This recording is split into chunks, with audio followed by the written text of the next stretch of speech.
नमस्कार मंडळी, रामकृष्ण हरी. आज मी बनवणार आहे थापी वडी. त्यासाठी कोथिंबीर घ्यायचे, लसूण मिरची वाटून घ्यायचे आपल्याला पाणी न घालता, आणि 1 वाटी बेसन घेतलेलं आहे मी ह्याच्यासाठी. आणि वाटण्यासाठी कोथिंबीर, खोबरं, लसूण, आलंचा एक छोटा तुकडा, अर्धा टोमॅटो घेणार आहे आणि 2-3 कांदे, हे सगळं मी चिरून वाटून घेणार आहे.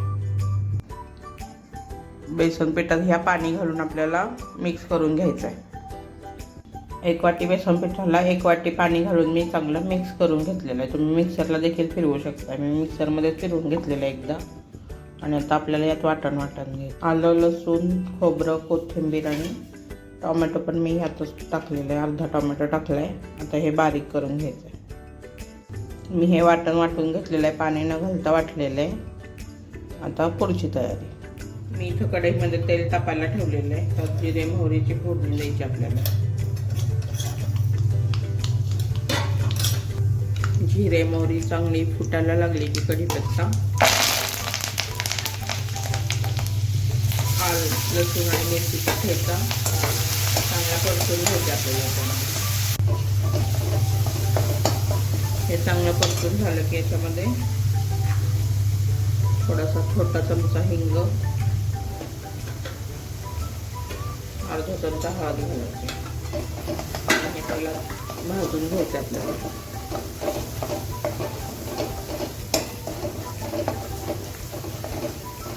हे व्यवस्थित भाजून झालं की आपल्याला याच्यात पाणी टाकायचं. पीठ आपण पाण्यामध्ये मिक्स करून घेतलेलं आहे, त्यामुळं यामध्ये थोडंच पाणी टाकायचं. म्हणजे 1 वाटी पिठाला साधारण 2 वाट्या पाणी लागतं. 1 वाटीमध्ये आपण पीठ भिजवलेलं आहे, मग ह्यात 1 वाटीच पाणी घातलेलं आहे मी.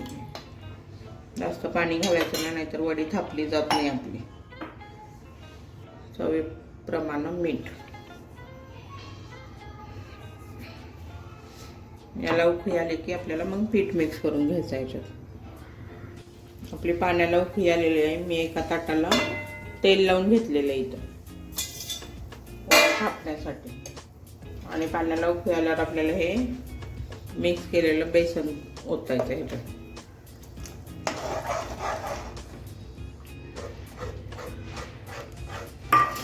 चांगलं हटवून घ्यायचं एकसारखं.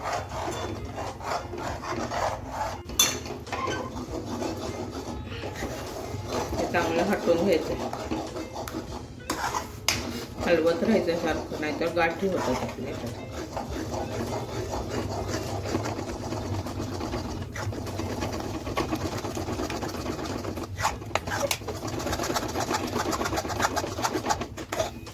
हे बघू शकता आपला चांगला घट्ट गोळा झालेला आहे. आणि असं चांगलं 5 मिनिटं ठेवायचं. चांगलं असं पीठ चकचकीत असं दिसेपर्यंत, म्हणजे आपली वडी चांगली होते. याच्यावर ताट ठेवून द्यायचं, म्हणजे चांगली वाफेल, आपलं पीठ शिजेल. हे बघू शकता तुम्ही, आपली चांगली वाफ आलेली आहे पिठाला. 2 ते 3 मिनिटं मी वाफ देऊन होते. असा हा घट्ट गोळा वेगळा झाला पाहिजे.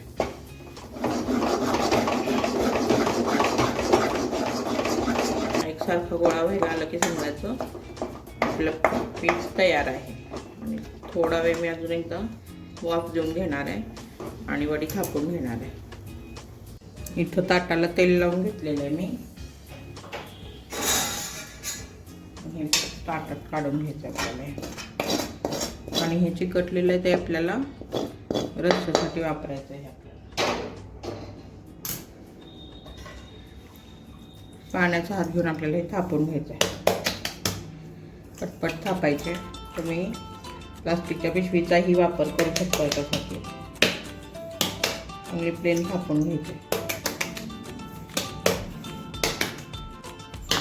जेवढी पटकन थापता येईल तेवढी पटपट थापून घ्यायचं. गार झालं हे थापलं जात नाही.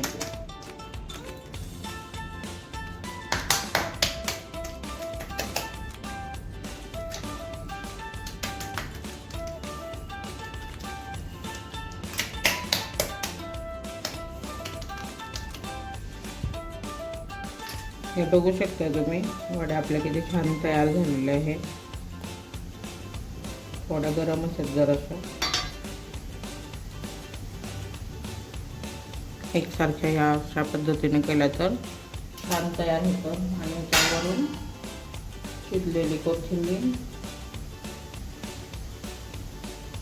आणि खोबरं किसलेलं. कढईमध्ये आपण पाणी ठेवलेलं होतं त्याला पीठ आपलं निघलेलं आहे. हेच पाणी आपल्याला रस्सा करायचा, पाटवडीचा रस्सा करतोय त्याच्यामध्ये वापरायचा.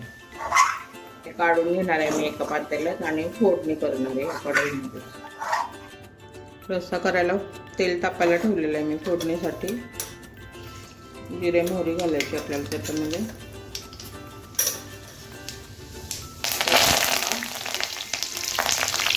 आणि वाटण केलेलं ते घालायचं. वाटण आपण भाजून घेतलेलं नव्हतं त्यामुळे तेलामध्ये चांगलं भाजायचं आपल्याला.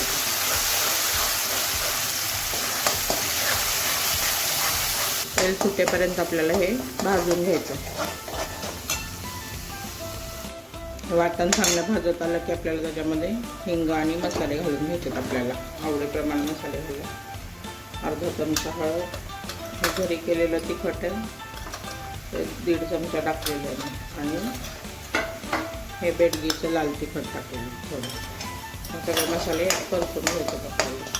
वाटण आपलं चांगलं परतून झालं की आपल्याला यात चवीप्रमाणे मीठ घालायचं आहे.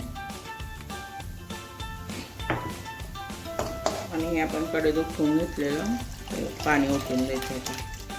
तुम्हाला पाहिजे तेवढा रस्सा तुम्ही वाढवू शकता.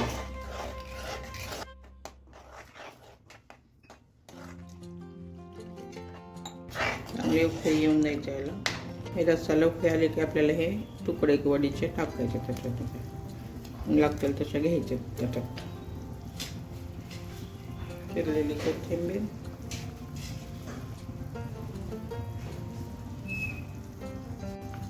आपला रस्सा तयार आहे वडीचा.